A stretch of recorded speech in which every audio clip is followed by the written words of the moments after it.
Muitas informações do Fluminense nesse vídeo da Central. Muito obrigado pela sua audiência. Já vai deixando o seu like e ativando as notificações. A situação do Fluminense no Campeonato Carioca ficou um pouco complicada. Um pouco não, ficou muito complicada.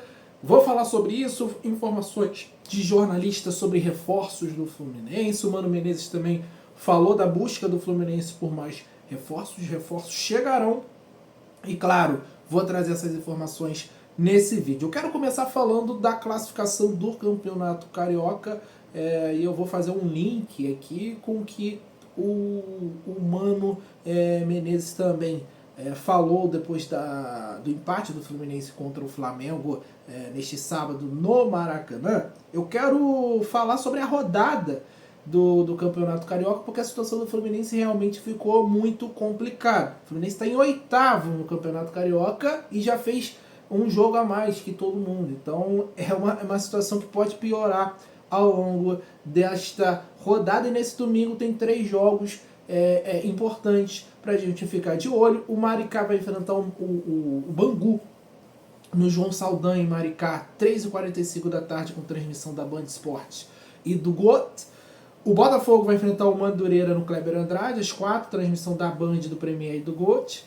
O Volta Redonda enfrenta o Nova Iguaçu às 7 da noite, com transmissão do Band Esporte e da GOT também. Então são jogos importantes. E aí eu vou colocar a classificação na tela, até para a gente ter esse entendimento, para a gente ver como que está a situação do Fluminense.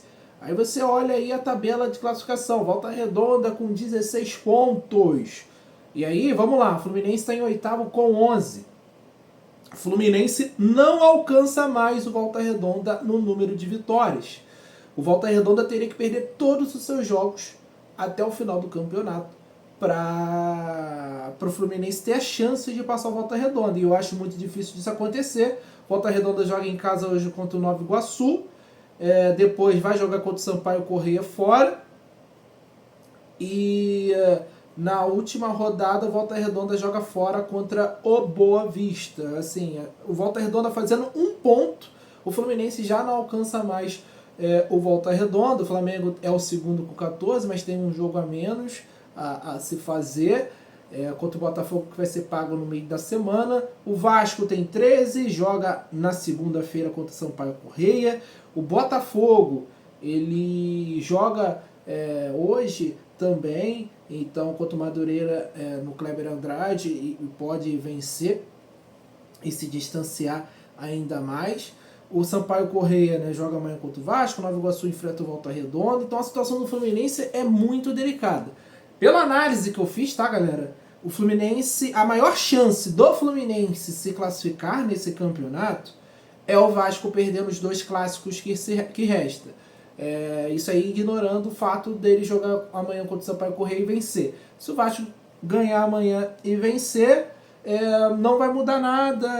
Assim, é bem difícil, né? O Vasco não venceu o Sampaio Corrêa. Pode acontecer, tá? O Sampaio Corrêa está bem no campeonato, mas a tendência é o Vasco ganhar. E aí o Vasco ainda tem o Flamengo e o Botafogo. Então, pro Fluminense... o Fluminense vai enfrentar 2 equipes de menor investimento nos próximos jogos. O Fluminense vence os 2, vai a 17. O Vasco vencendo o Sampaio Corrêa e perdendo os 2, fica com 16. Isso tudo falando de quem está no G4. A gente ainda tem que considerar que tem o Sampaio Corrêa na nossa frente, tem o Nova Iguaçu, tem o Maricá, que joga hoje em casa, pode chegar a 14.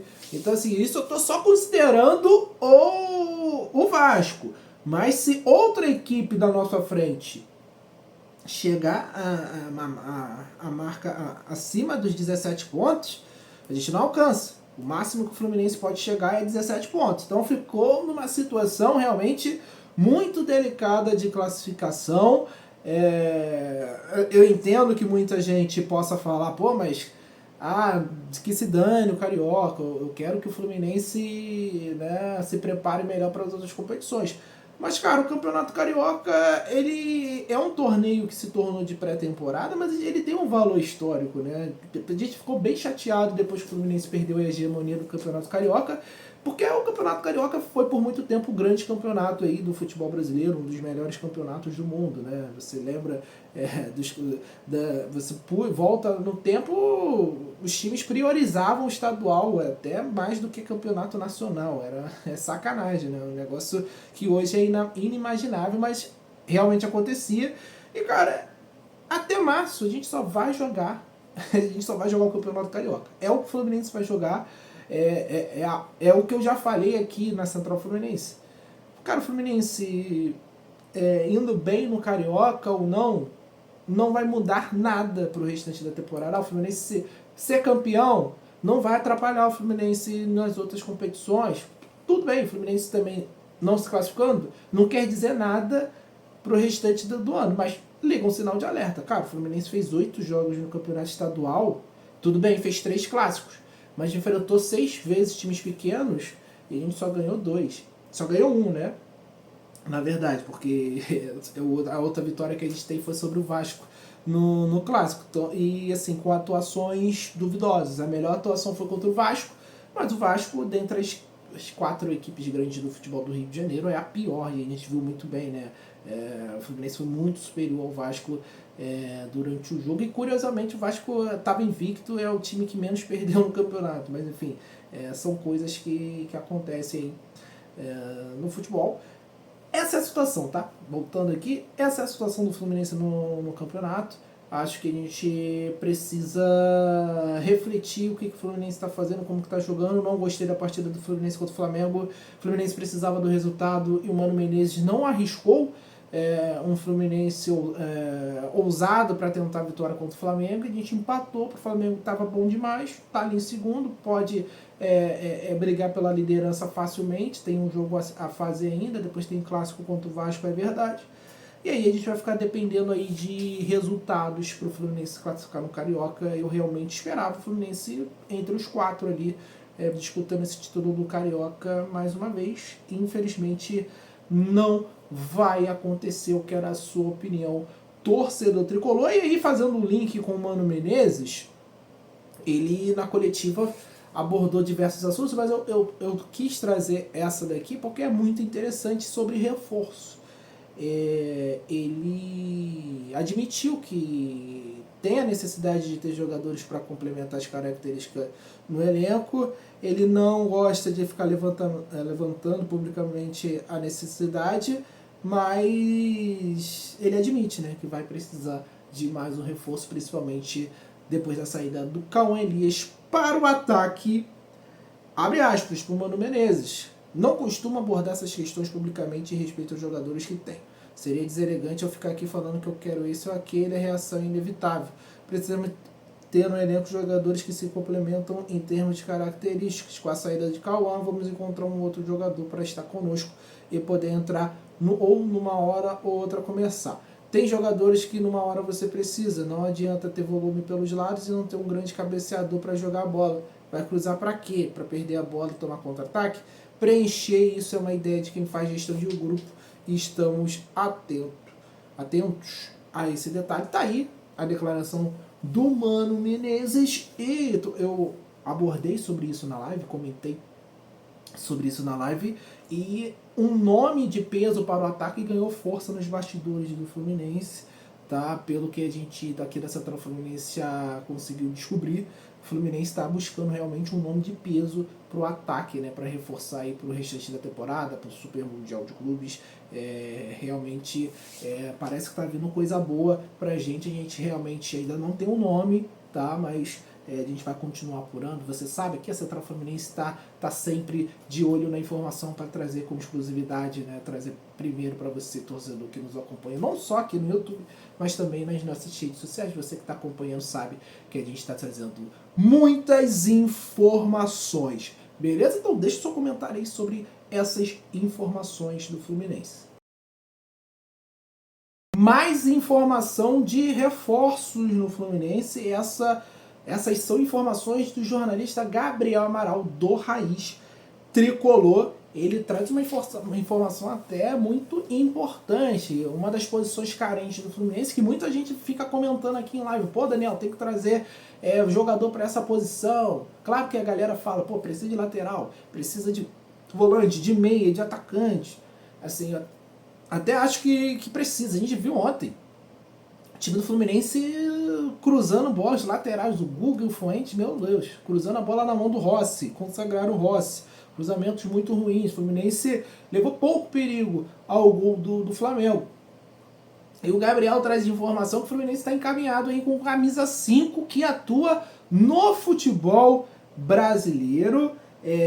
Informação que ele traz aí que até teve representante indo no CT do clube, mas ainda não tem esse nome confirmado, mas que o Fluminense está engatilhado, está encaminhado aí para reforçar nessa posição um camisa 5. E aí fica aquela expectativa, aquela curiosidade, né? Pô, quem será? Temos aí algumas opções no futebol brasileiro, mas o nome a gente não tem. A Central Fluminense também está, a partir dessa informação, está buscando esse nome, essas informações para, claro, caso a gente consiga trazer, também informar a você, torcedor tricolor. Outra informação que ele traz é de um atacante argentino que foi recusado pelo Fluminense. Foi oferecido, o Fluminense não se animou e não prosseguiu com negociações. O Federico Rirotti, jogador do Tajeres, revelado pelo River Plate, jogador que faz gol contra o Fluminense lá em 2021, naquela Libertadores da pandemia, né? O Fluminense retorna. Ele que faz o gol lá na Argentina contra a gente, é um jogador que está se destacando lá no Tajeres, passou também pelo São Lourenço e não agradou a diretoria do Fluminense. Tem a característica, né, de um atacante ser centroavante alto, goleador, mas não passou no crivo lá da comissão técnica e a gente vai ver outras possibilidades aí no ataque do Fluminense. Não será o Federico Rirotti. Como eu falei anteriormente, o Fluminense está buscando aí um nome de maior peso para essa função. E a última notícia que eu quero trazer nesse vídeo, torcedor tricolor, é o Marcelo. Marcelo, último, saiu daquela forma estranha aqui no Fluminense, uma treta ali com o Mano Menezes, informações de bastidores, né, também não foram bem vistas pelo torcedor do Fluminense e o que acontecia ali dentro com o Marcelo, mas ele foi homenageado não só pelo Fluminense, com o seu anúncio de aposentadoria, mas também lá no Real Madrid. Teve o Derby de Madrid ontem, ele foi muito bem homenageado pelo Santiago Bernabéu e, cara, ele recebeu uma camisa enquadrada assinada por jogadores do Real Madrid. O Marcelo é ídolo não só do Real Madrid, mas também do Fluminense. Claro que o Real Madrid ele fez uma história belíssima, coisa linda, e ele é muito ídolo do Fluminense, ganhou a Libertadores, ganhou a Recopa, campeão carioca, ele que abre aquele caminho ali do bicarioca em 2023 contra o Flamengo com aquele golaço inesquecível. Teve excelentes momentos com a nossa camisa, saiu de uma forma ruim, saiu, acho que até dá, para ter sido resolvido melhor, para ele ter um jogo de despedida aqui, sair bem, um jogo aqui com a camisa do Fluminense, com aquela coisa da torcida, né, demonstrando todo o carinho com ele. Infelizmente não aconteceu. Ele anunciou essa aposentadoria, mas tá sempre, né, vai estar marcado na história do Fluminense, tem o seu nome lá no estádio em Xerém, então ele deixou um legado muito importante, não só no Real Madrid, onde que passou a maior parte da carreira, mas aqui no Fluminense o seu retorno, a sua importância para esses últimos títulos que o Fluminense conquistou também foi bem bacana. Muito sucesso na sequência da vida do Marcelo. Ele tem alguns negócios, né? Tem o filho dele também que tá jogando no Real Madrid, tem o Liam que joga no Fluminense nas categorias inferiores, então assim, vai abrir um mundo pro Marcelo também, né? A vida depois do jogador encerrar a carreira. E claro, o Marcelo não tem perfil de ser técnico e tal, acho que ele vai mais para esse rumo do administrativo, do diretivo, né? Administrar, né? Gerenciar empresa. Ele já tem a empresa dele. Essas eram as informações que eu queria trazer nesse vídeo. Muito obrigado a você que acompanhou. Deixe seu comentário pra gente mandar abraço pra você em vídeos futuros. Deixe seu like e ative as notificações. Até a próxima. Valeu.